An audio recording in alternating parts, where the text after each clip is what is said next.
Assalamualaikum warahmatullahi wabarakatuh. Waalaikumsalam warahmatullahi wabarakatuh. Alhamdulillahirrahmanirrahim. Selamat pagi Bapak Ibu semuanya. Semuanya sehat ya? Alhamdulillah. Ya, Alhamdulillah. Semoga Bapak Ibu semuanya beserta keluarga juga senantiasa diberi sehat meskipun di Klaten ini sedang naik yang terpapar COVID-19. Semoga keluarga kita semua diberi sehat. Amin. Oke, Bapak Ibu sekalian, hari ini kita akan belajar tentang alur tujuan pembelajaran. Bagaimana nanti alur tujuan pembelajaran kita susun supaya capaian pembelajaran itu bisa tercapai, bisa sukses. Oke, lanjut, Pak.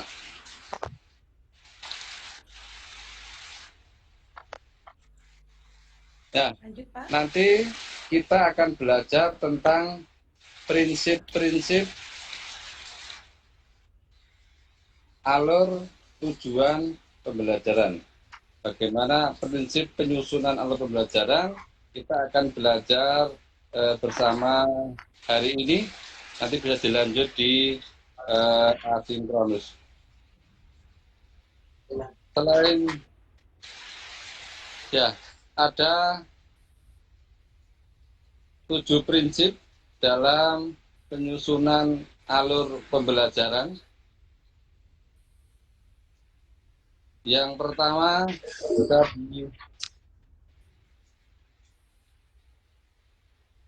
ya intinya ada 7 bisa dibesarkan, Pak.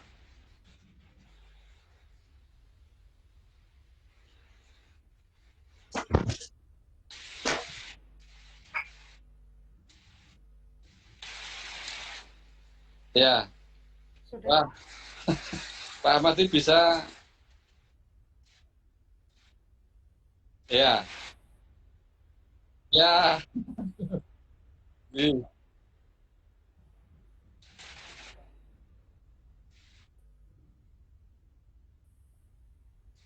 Ya, monggo ada yang tahu 7 prinsip sudah mempelajari sebelumnya, barangkali sudah membaca sebelumnya. Ya, Pak. Monggo Bu Ati. Yang kedua adalah esensial dan kontekstual. Ya, bagus sekali. Yang ketiga, Yang ketiga berkesinambungan, Pak. wah luar biasa ini sudah belajar semua ini ya. Yang keempat, Merdeka belajar. Oke. merdeka Pengoptimalan belajar. aspek Ya, Bu kompetensi, Ani, Pak. ini yang aktif ini sekali ini. Pengoptimalan Monggo. 3 aspek kompetensi.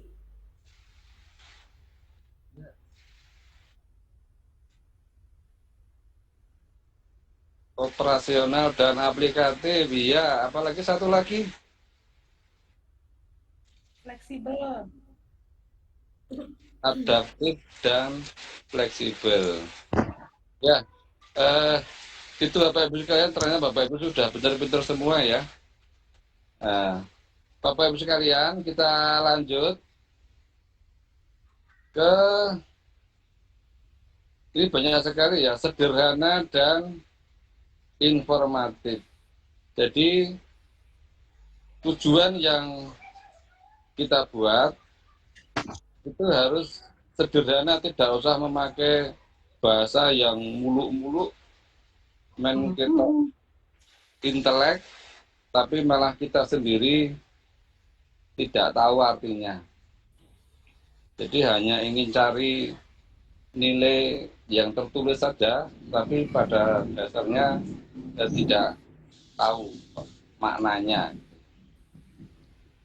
Kemudian yang kedua yaitu esensial dan kontekstual, yaitu memuat aspek pembelajaran yang sangat mendasar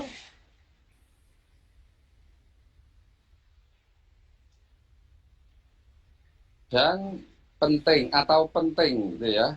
Jadi esensial, yang penting-penting. Kemudian yang ketiga, berkesinambungan. Artinya tidak boleh terputus ya, harus urut melanjutkan yang kemarin menuju capaian dalam rangka mencapai capaian pembelajaran. Kemudian yang keempat, mengoptimalkan 3 aspek kompetensi. Yang selanjutnya, Pak, yang selanjutnya yaitu merdeka belajar. Jadi dalam konsep merdeka belajar ini kita sebagai guru tidak boleh hanya memberi atau menyuapi ilmu saja kepada anak didik kita, tetapi kita memberikan kesempatan yang banyak kepada anak didik kita sehingga justru anak didik itu yang aktif dalam belajar. Dikatakan dalam hal ini istilahnya berpusat pada peserta didik. Selanjutnya,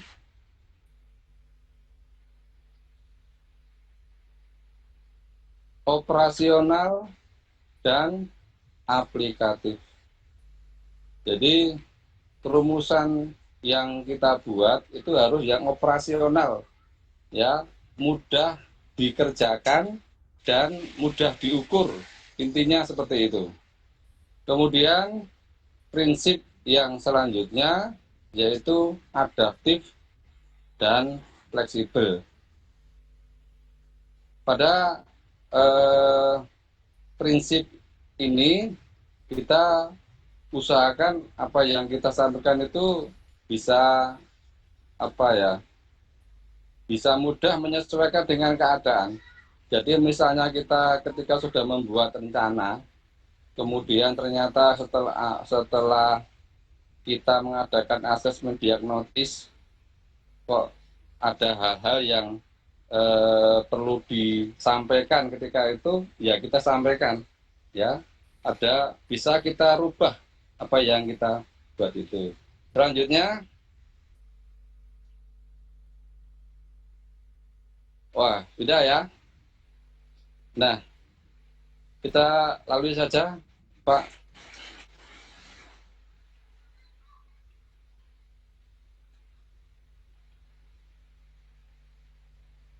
Ya, ada hal yang perlu kita ingat dalam membuat alur tujuan pembelajaran, yaitu perumusan dan penyusunan alur dan tujuan pembelajaran berfungsi untuk mengarahkan guru dalam merencanakan dan mengimplementasikan pembelajaran secara keseluruhan, sehingga capaian pembelajaran diperoleh secara sistematis, konsisten, terarah, dan teratur.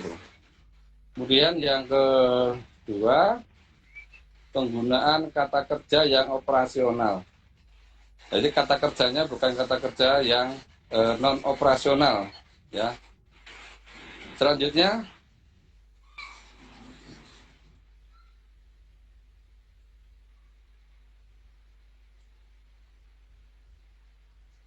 tujuh langkah penyusunan alur tujuan pembelajaran, yaitu yang pertama,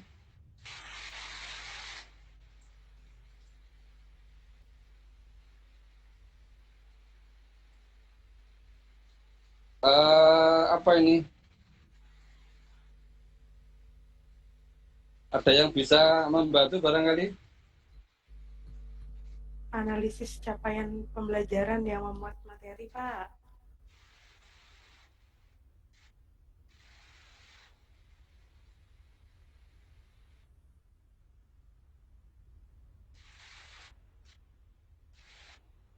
Oh ya, ya, eh, dalam capaian pembelajaran ada fase-fase, yaitu dari fase A sampai fase F ya. Untuk fase A itu adalah untuk kelas 1 dan kelas 2. Fase B itu untuk kelas 3 dan kelas 4. Fase C untuk kelas 5 dan 6. Dengan fase B ini untuk SMP dan seterusnya untuk SMA dan SMK. Lanjut, Pak.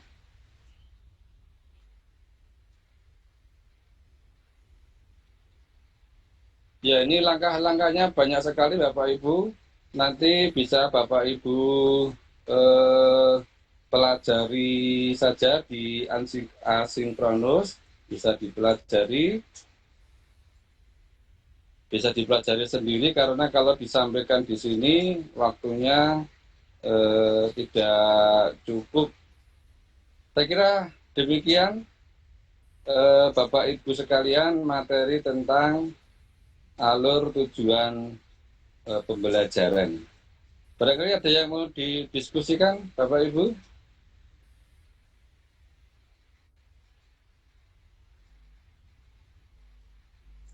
Atau sudah cukup jelas?